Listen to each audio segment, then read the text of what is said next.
చిత్తూరు జిల్లా విలేకరి జగన్మోహన్ రెడ్డి హత్యను నిరసిస్తూ నెల్లూరు జిల్లా ఆత్మకూరులో జర్నలిస్టులు ఆందోళన చేపట్టారు. నిందితులపై కఠిన చర్యలు తీసుకోవాలని కోరుతూ ఆర్డీఓ కార్యాలయంలో వినతి పత్రం అందించారు.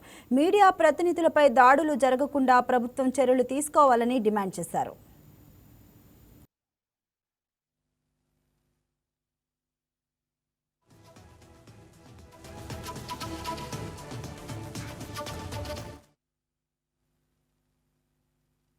వార్తలు ఇవ్వడం అనేది జర్నలిస్టుల వృత్తి అయితే దానిపై ఖండన తెలుపుకోవచ్చు.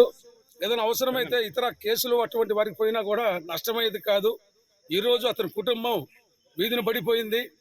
అతన్ని ఆదుకోవాల్సిందిగా ప్రభుత్వాన్ని కోరుతూ ఈ హత్యాకాండకు పాల్పడిన వారిని కఠినంగా శిక్షించి ఈ సంఘటనకు ఏదైతే జరిగిందో దానిపై పూర్తి విచారణ చేపట్టి జర్నలిస్టులకు అక్కడుండే జర్నలిస్టులకు కూడా ఒక భద్రతా భావాన్ని కలిగించాల్సిందిగా కోరుకుంటూ ఈ సందర్భంగా జగన్మోహన్ రెడ్డి కుటుంబానికి మనోధైర్యాన్ని ప్రసాదించాలని దేవుణ్ణి కోరుకుంటూ వారికి అందరం జర్నలిస్టులు కుటుంబ సభ్యులందరూ కూడా సఖ్యత కల్పిస్తూ వారికి మద్దతు తెలుపుతున్నాము. నిన్న చిత్తూరు జిల్లాలో ఆంధ్రజ్యోతి విలేకరి జగన్మోహన్ రెడ్డిని అత్యంత కిరాతకంగా దుండగులు చంపారు. ఆ హత్య తీవ్రంగా మనం ఖండిస్తున్నాం. అందుకు దానికి వ్యతిరేకంగా ఈరోజు నిరసన కార్యక్రమం చేపట్టాం. ఎర్రచందనం దొంగల స్మగ్లర్లు ఎవరంటే అందరికీ తెలిసిన విషయమే. ఒక బడా స్మగ్లర్ తమీం అనే వ్యక్తి తరచూ ఈ ఎర్రచందనకు సంబంధించిన వార్తలు రాస్తున్నారన్న నెపంతో జగన్మోహన్ రెడ్డి అనే మన సాటి జర్నలిస్టుపై అత్యంత కిరాతకంగా దాడి చేసి హత్య గావించారు.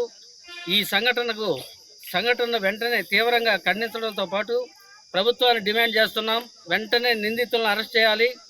పాల్గొన్న తమీంతో పాటు ఆయన వెనక ఎవరి హస్తం ఉందో కూడా నిగ్గుదాల్చాలని చెప్పని కూడా డిమాండ్ చేస్తున్నాం. నిందితులను వెంటనే అరెస్ట్ చేసి కఠినంగా శిక్షించాలని చెప్పని కూడా ఏపీడబ్ల్యూజీ తరఫున ఆత్మకూరు ప్రాంత జర్నలిస్టుల తరఫున నేను ప్రత్యేకంగా డిమాండ్ చేస్తా ఉన్నా.